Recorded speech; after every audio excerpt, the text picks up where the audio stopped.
Hello दोस्तों, आज मैं आपके लिए एक बहुत ही स्वादिष्ट और मीठी रेसिपी लेके आई हूँ, बेसन के लड्डू। ये लड्डू बहुत अलग तरीके से मैं बनाने वाली हूँ और आपको इस तरह के स्वादिष्ट लड्डू कभी आपने खाए नहीं होंगे। जिस तरह से मैं आपको मेजरमेंट दे रही हूँ उस तरीके से आप अगर बनाओगे, जिस तरह से मैं आपको टिप्स बोल रही हूँ वो याद रख के अगर आप बनाओगे तो ये लड्डू बहुत स्वादिष्ट बनेंगे और बनाने में बहुत ईजी है। तो आप ज़रूर ये रेसिपी ट्राई करना। तो चलो अब हम रेसिपी बनाते हैं। अब मैं आपको पहले बताऊंगी कि आपको मेजरमेंट्स कैसे लेने हैं। आपको जब भी कभी कोई भी रेसिपी बनाने के लिए मेजरमेंट्स लेने हैं तो आप इस तरीके का कप लीजिए जिसका कि बॉटम पूरा फ्लैट हो नीचे से, और नीचे से ऊपर जाने वाली सीधी लाइन हो, ना कि टेढ़ी हो। जैसे कि अगर आप देख सकते हो कि ये बोल है, इसमें तो ये इसका बॉटम फ्लैट है पर नीचे से ऊपर जाने वाली लाइन टेढ़ी जा रही है, 90 डिग्री के एंगल में नहीं जा रही है। तो जिसको अगर मैं बोलूँ कि इसका हाफ कप, तो इसका हाफ कप का मेजरमेंट प्रॉपर आएगा, पर इसके हाफ कप में आपको गलती होने की बहुत ज़्यादा चांसेस हैं। सही बात है। हम लोग चालू करेंगे बेसन से।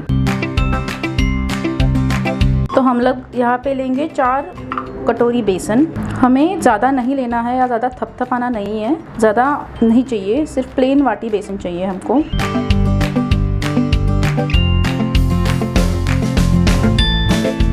तो ये मैंने ले ली है 4 कटोरी बेसन। अब हम इसमें हम लोग थोड़ा घी डालेंगे और उसको हमें उसका आटा बनाना है, उसका आटा गूंदना है हमें। तो मैं थोड़ा घी पतला कर लेती हूँ। ये जो रेसिपी है ना, इसमें सिर्फ आपको 2 कटोरी घी लगेगी। तो मैं अभी आपको 2 कटोरी घी इस कढ़ाई में डाल रही हूँ और मैं सारी रेसिपी आपको ये 2 कटोरी घी में ही बताऊँगी। अभी मुझे इसको गर्म नहीं करना है, मुझे इसको सिर्फ थोड़ा सा पतला करना है। जैसे इसका मोहन नहीं बनाना है मुझे, सिर्फ थोड़ा सा पतला घी मुझे आटा गूंदने के लिए चाहिए। थोड़ा सा भी गर्म हो तो मैंने गैस बंद कर लिया। 2 चम्मच ही मैं इसमें ये घी डालने वाली हूँ और इसको मैं बहुत अच्छी तरह से ये घी में मिक्स करने वाली हूँ, जिससे कि ये पूरा खुल जाए बेसन। अब आप देख सकते हो वो जो घी है वो अंदर तक बेसन के फैल गया, अच्छी तरह से बेसन को अच्छी तरह से लग गया। तो अभी मैं इसमें थोड़ा सा, एकदम छोटी सी चुटकी, एक छोटा सा पिंच नमक डालने वाली हूँ। कोई भी मीठी चीज़ आप बनाओगे तो उसमें ज़रूर थोड़ा सा नमक डालिए, ज़्यादा नहीं। जैसे देखो अभी मैं इतना सा नमक डाल रही हूँ, छोटी सी चुटकी, तो उसका स्वाद और निखर के आता है। थोड़ा पानी डाल के इसका निडिंग मैं करूँगी, पर एकदम थोड़ा संभल के मुझे इसमें पानी डालना है, ज़्यादा पानी नहीं डालना है। अब देख सकते हो मैं एकदम थोड़ा पानी एक टाइम डाल रही हूँ, ज़्यादा पानी नहीं डाल रही हूँ, क्योंकि हमें इस आटे को बहुत सख्त रखना है, ज़्यादा सॉफ्ट नहीं बनाना है। और मैं आपको लड्डुओं के बारे में बहुत इंटरेस्टिंग चीज़ें बताने वाली हूँ। अरे वाह, गुड आइडिया। लड्डू पहले बने थे भारत में, वो एक स्वीट या स्वीट डिश या लड्डू कोई व्यंजन के लिए नहीं बने थे। सच बात तो ये है कि लड्डू जो बने थे वो हमारे जो आयुर्वेद के वैद्य हैं सुश्रुत जी, उन्होंने बनाए थे अपनी मेडिसिन डालने के लिए। उन्होंने उन लड्डुओं में अलग सी एंटीसेप्टिक मेडिसिन और जैसे कि बढ़ते बच्चों के लिए ताकतवर चीज़ें होनी चाहिए, ऐसी सारी चीज़ें डाली थी, जैसे तिल के लड्डू, मूंगफली के लड्डू, ऐसे सब उन्होंने बनाए थे। तो हम सोच सकते हैं कि ये एक व्यंजन करके नहीं बना था, आगे जाके उसमें बहुत सारी चीज़ें ऐड होती रही और लड्डू बनते रहे। आज तो भारत में सभी प्रांतों में लड्डू बनते हैं अलग अलग टाइप के। जैसे हमें पता है अगर हम लोग तिरुपति जी के दर्शन को जाते हैं तो वहाँ पे एक अलग टाइप के लड्डू मिलेंगे आपको, और अगर हम लोग नॉर्थ में जाते हैं तो वहाँ पे बेसन के या सूजी के अलग अलग टाइप के लड्डू आपको मिलेंगे। महाराष्ट्र में आपको बेसन के 2-3 वैरायटीज़ के लड्डू बनेंगे। आज हम लोग एक वैरायटी देख रहे हैं, एक भुने बेसन के भी लड्डू बनते हैं, फिर मोतीचूर के लड्डू बनते हैं। गोवा में आप जाओगे तो गोवा में कोकोनट के, खोबरे के लड्डू बनते हैं। ऐसे अलग अलग प्रांतों में अलग अलग लड्डू बनते हैं, पर उनकी हिस्ट्री बहुत अलग है। और उनको लड्डू नाम इसीलिए पड़ा कि वो दवा करी नहीं तो एक लाड प्यार से एक स्वीट डिश करके बच्चों को परोस रहे थे, बच्चों को ताकत आने के लिए वो बना रहे थे, तो इसलिए वो लाड, इसलिए उनका नाम लड्डू बन गया। कोई लोग ये भी बोलते हैं कि उनका नाम लड्डू इसलिए पड़ा क्योंकि जैसे कि जलेबी है या खीर है, हम लोग अलग तरीके से बनाते हैं, पर लड्डू हम लोगों को मोल्ड करने होते हैं। तो जैसे हम लोग उनको मोल्ड करते हैं, दोनों हाथों से प्यार से पकड़ के हमें उनको मोल्ड करना होता है, तो लाड प्यार से करते हैं, इसलिए हम लोग उनको लड्डू बोलते हैं। ये भी एक लड्डुओं की स्टोरी है। ये बड़ी अच्छी बात कही आप। तो अभी आप देख सकते हो ये आटा मैंने गूंथ लिया है। अगर आप देखोगे तो मैंने आधे कटोरी से भी कम पानी लिया है, या फिर आप बोल सकते हो ज़्यादा से ज़्यादा आधा कटोरी पानी लिया है। तो अभी मुझे इसकी पूरियाँ बना के तलनी है। तो हम लोग घी गरम कर देते हैं। हम लोग इसको घी में बना सकते हैं, घी तो इसके लिए बेस्ट है, कोई भी लड्डू घी में बनते हैं। अगर आप घी में नहीं बनाना चाहते हो, हेल्थ कॉन्शियस हो या कुछ और रीज़न है, तो आप इसको तेल में भी बना सकते हो। पर आप कोई भी ज़्यादा फ्लेवर वाला तेल इस्तेमाल ना करो, क्योंकि जो कोई फ्लेवर वाले तेल होते हैं जैसे कि सरसों का तेल या कोकोनट ऑयल या फल्ली का तेल, तो वो बहुत ज़्यादा फ्लेवर आता है। तो उसमें आप कभी भी स्वीट ना बनाओ। आपको अगर तेल यूज़ करना है तो राइस ब्रान, सोयाबीन, ये तेल आप यूज़ कर सकते हो, पर घी में बनाओ, सबसे सेफ है। तो देखो ये आटा इतना कड़क होना चाहिए कि ये हाथ से इजीली दबे नहीं और ये कंटिन्यूसली इसको क्रैक्स ही जाते रहे। जैसे मैं इसको अभी बना रही हूँ तो इसको कंटिन्यूसली क्रैक्स ही बाहर से जाते रहे, स्मूथ इसकी बॉर्डर बने नहीं। तो मैं इसकी बड़ी बड़ी पूरियाँ बना के छोटे टुकड़ों में कट कर रही हूँ। आपके घर पे अगर छोटे बच्चे हैं तो आप, जैसे कि उनको बहुत जोश होता है ना काम करने का, तो आप उनको भी काम में लगा सकते हो। मैं पूरियाँ बना के इस तरह से उसके टुकड़े कर रही हूँ। पूरियाँ बना रही हूँ, हाथ से ही बना रही हूँ, कोई बेलने की भी ज़रूरत नहीं है। बेलन लो, चकला लो, कोई ज़रूरत नहीं है। देखो ये हाथ से भी आप बना सकते हो। थोड़ी मोटी भी रह सकती है, ये तो ज़्यादा पतली है या ज़्यादा सोफिस्टिकेटेड टाइप से हमें नहीं बनानी है ये। तो देखिए मैं इसको हाथ से ऐसे थोड़ा थोड़ा पतला करके, अभी ज़्यादा शेप इसका बन जाएगा, ज़्यादा बड़ा हो जाएगा ये, तो इसका टुकड़ा मैं काट के रख रही हूँ। इसी तरह से मुझे सारी पूरियाँ बोलो या टुकड़े बोलो, इसके मुझे बनवाने हैं। तो अभी आप देख सकते हैं ये घी गर्म हो चुका है। हमें कैसे देखना है कि घी जैसे चाहिए वैसे गर्म हुआ है कि नहीं। तो छोटे सा एक टुकड़ा आप डाल के देखो और वो 3 सेकंड में ऊपर आए। 3 सेकंड तो घड़ी लगाने की ज़रूरत नहीं है, मन में ही बोलो जैसे ये टुकड़ा डाल के 3, 2, 1, ये ऊपर आ रहा है, नहीं आ रहा है तो हम थोड़ा रुक सकते हैं। तो जैसे मैंने समझाया वैसे अभी हम देखेंगे तेल गर्म हुआ है कि नहीं। वापस से छोटा सा पीस डाल के 1, 2, 3, तो ये तीसरी काउंट पे ऊपर आ रहा है। तो अभी आपको ये पूरियाँ जो बनाई है रफ़ वाली वो छोड़नी है। अगर आपको आदत है तो आप हाथ से छोड़ सकते हो इस तरह से। अगर आपको आदत नहीं है, आपको डर लग रहा है कि आपका हाथ कहीं जल ना जाए, तो आप इस तरह से चम्मच पे रखे भी उनको छोड़ सकती हो। और आपको मैं ये एडवाइस दूंगी कि आप इसके लिए ब्रॉड बॉटम वाला पैन बनाओ, जो कि चौड़ा हो, ऐसे पैन बनाओ ताकि उसमें एक वक्त में बहुत सारी पूरियाँ बन जाए, तो आपको ज़्यादा वक्त ना लगे, क्योंकि ये बहुत जल्दी जल्दी होने वाली रेसिपी है। अभी मैं थोड़ा सा, जैसे उसमें तेल छूटना, जो बबल्स आने कम हो गए, तो मैं थोड़ा सा गैस बढ़ा सकती हूँ।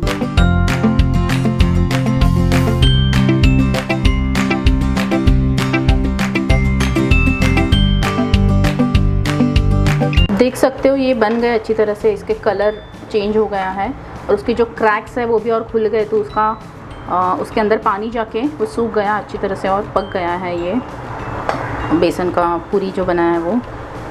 अब हमें इसे एक किचन नैपकिन पे मैं इसे निकाल लेती हूँ और जो बची पूरियाँ हैं वो भी मैं तल लेती हूँ। आप जब भी कभी तेल में चीज़ डालो या निकालो तो गैस हमेशा छोटा रखो, तो आपका हाथ भी जले नहीं और वो जो कढ़ाई में चीज़ हम लोग डाल रहे हैं या निकाल रहे हैं वो जल न जाए।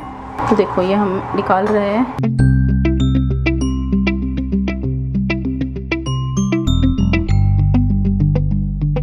तो अब ये सारे तल के हो चुके हैं। आप देख सकते हैं ये मैंने कैसे तले हैं।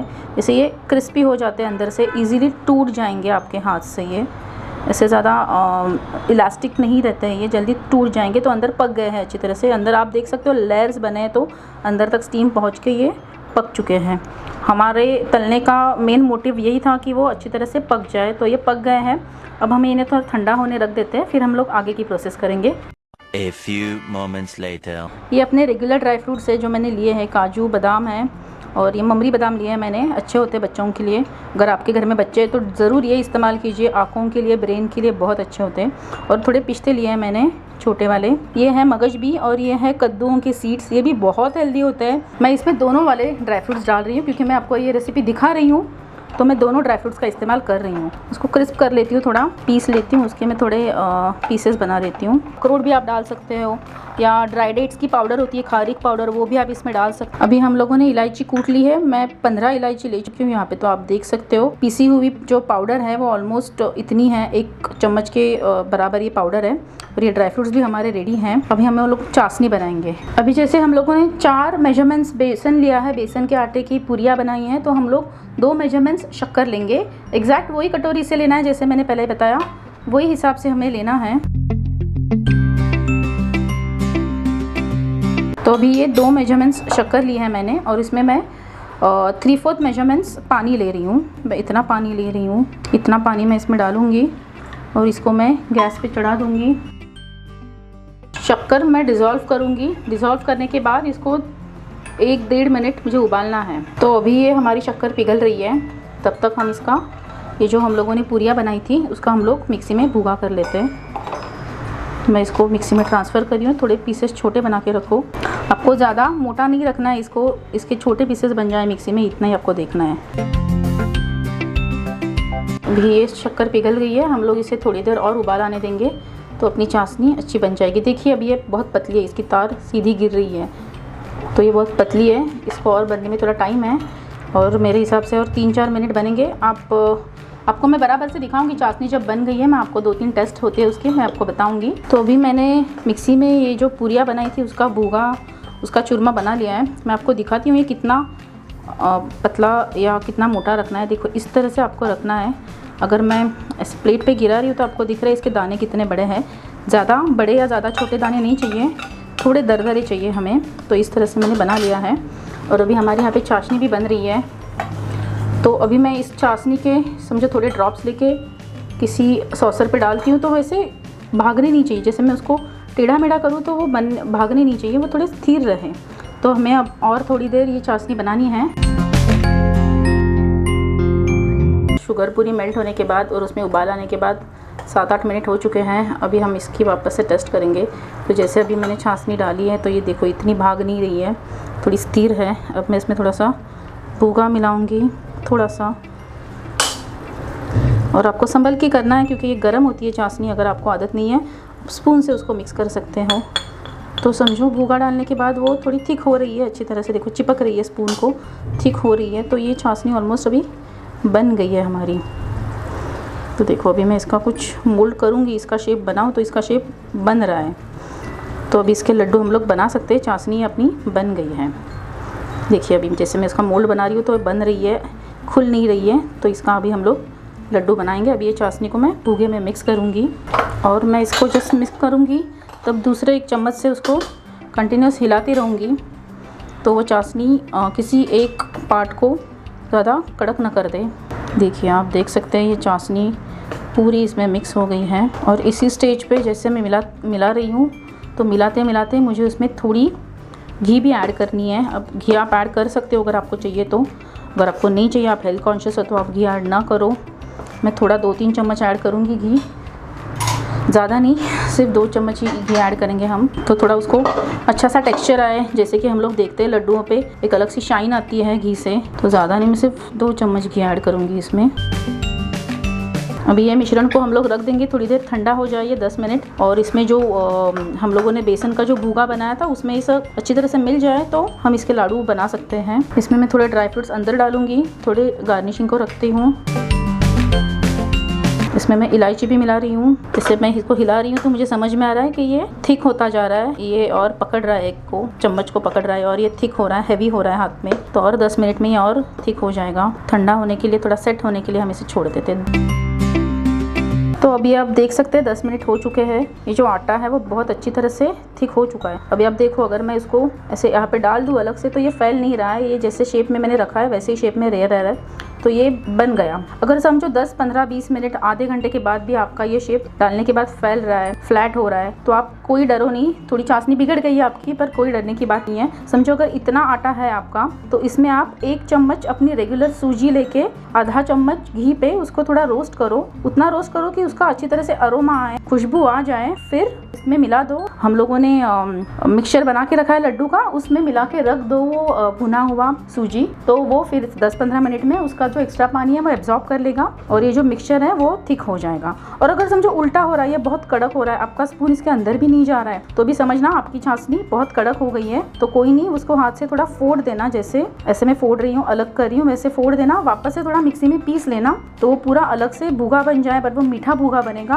और उसमें घी डालना, उसमें ऑब्वियसली आपका घी थोड़ा ज़्यादा पड़ेगा पर आपके बिगड़े हुए लड्डू बन जाएंगे। तो अभी मैं इसके, ये तो बिगड़ा हुआ नहीं है तो मैं आपको इसका लड्डू बना के दिखाती हूँ। तो ये देखिए इसके बड़े प्यार से लड्डू बन रहे हैं। थोड़ा सा घी आप आपके पाम पे लगा सकते हो इस तरह, और आप घी के बाद में जो ग्रीसिंग बनेगी आपके हाथ पे तो ये जो लड्डू का मिक्सचर ये चिपकेगा नहीं।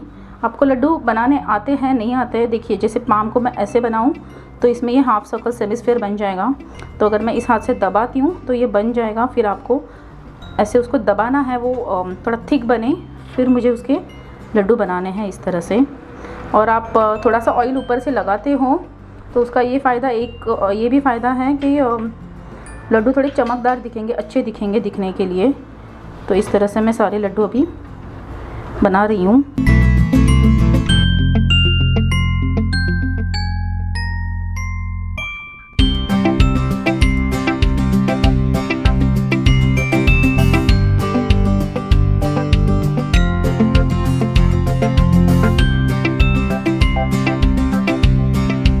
अभी हमारे बेसन के लड्डू बन गए हैं। आपने देखा बहुत ही इजी है बनाने में।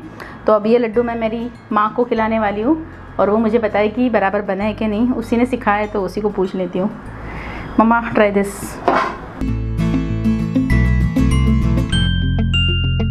अच्छा बना है, थैंक यू। क्या बढ़िया था गुरु। तो आपको मेरी ये रेसिपी कैसी लगी आप ज़रूर ट्राई करना और मुझे कमेंट में लिखना कि आपको ये रेसिपी कैसी लगी। और अगर आपको मेरी ये रेसिपी पसंद आई है तो आप मेरे चैनल को सब्सक्राइब कीजिए। मेरे चैनल की लिंक आपको डिस्क्रिप्शन में मिलेगी। प्लीज़ सब्सक्राइब कीजिए और बहुत सारे रेसिपीज़ आप देखते रहिए, मेरे चैनल पे आते रहिए। Thank you.